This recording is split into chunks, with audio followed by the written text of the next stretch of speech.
Reality is a matrix.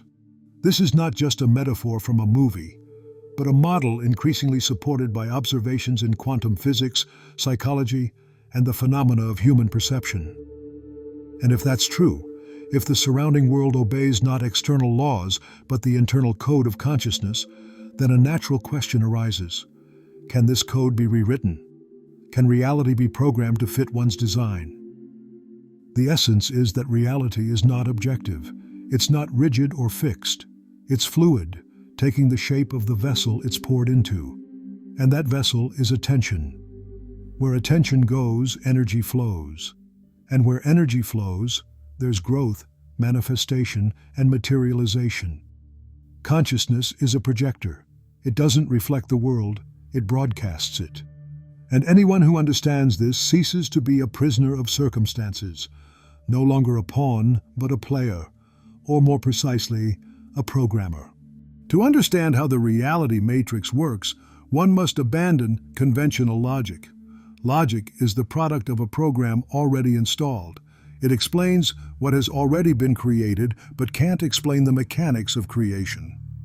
And the matrix doesn't respond to logical arguments. It responds to vibrational frequency, to emotional and energetic tone, to the signal. Every person emits a signal, a sum of thoughts, emotions, expectations, and internal beliefs. This signal shapes the version of reality one experiences. Like a radio receiver, it's impossible to hear 101.0 FM when tuned to 93.5. To change reality, desire is not enough. The signal must change. The matrix is not an enemy. It doesn't suppress. It merely reflects, like a mirror, but not in two dimensions, in the full volume of life. If the reflection is unsatisfying, it's pointless to fight the image. One must change the source, the signal of consciousness. There's a concept called outer intention. It's not about forcing the world to comply with one's will, but about allowing what's desired to come naturally. Outer intention is like placing an order with the universe, done without fear, tension, or attachment. It's an act of trust, not in the world, but in oneself, in one's connection with the matrix. Reality is a feedback system. The more awareness is invested, the more responsive it becomes. Conversely, passivity, automatism, and reactive living create the illusion that the world is chaotic, aggressive, and unfair. That's not the nature of reality. It's simply the programming installed in the mind. Any programming is a script, and scripts can be rewritten. The key is observation, awareness, attentiveness to self, because rewriting the matrix is impossible without understanding how it was written in the first place. It all begins with thoughts, but not the fleeting ones on the surface, those deep-seated beliefs. They set the background frequency. For instance, if there's a deep belief of unworthiness, any positive affirmations are merely paint over rust. The signal won't change. Reality will remain the same. Rewriting the code starts with exposing the code, without illusions, without self-deception, like finding a virus in the system. Unpleasant, but necessary. Consciously acknowledging the current programming is the first step to a new reality. The next step is choice.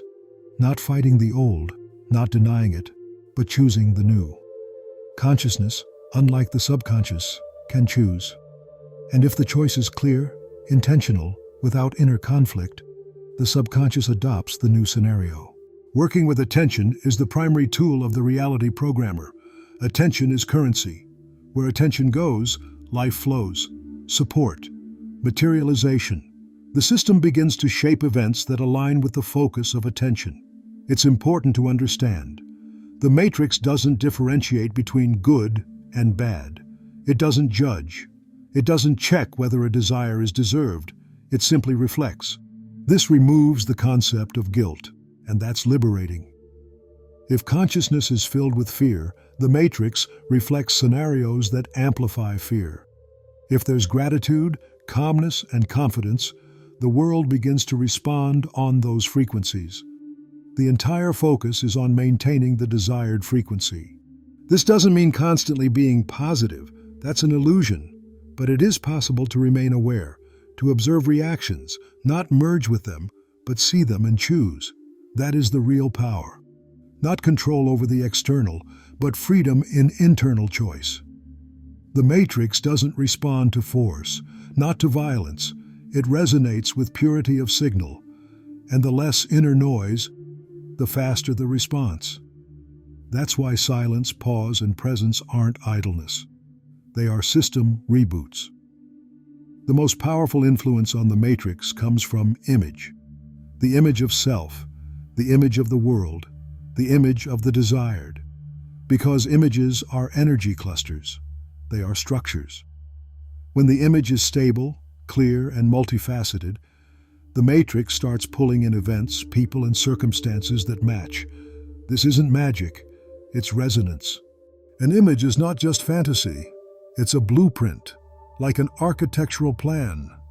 If it's well thought out, the building will stand. If it's blurry, vague, or contradictory, everything will fall apart before construction begins. The same applies to reality. There are two modes of existence in the matrix: being an object or a subject. An object is someone to whom things happen, who reacts, who floats with the current.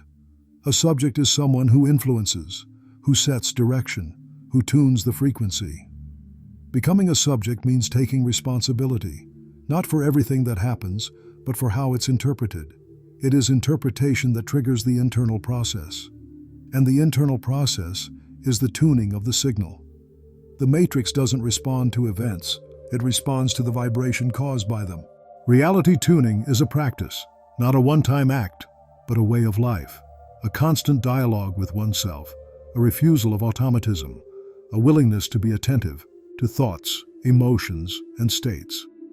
Reality is not a fixed construct, it's a flow, and this flow responds to every inner impulse, sometimes with delay, sometimes in paradoxical ways, but always in resonance with the signal of consciousness.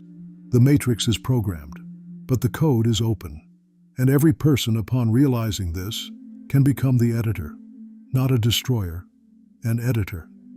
Because changing reality doesn't mean rejecting the old, it means offering a new version, one more precise, more alive.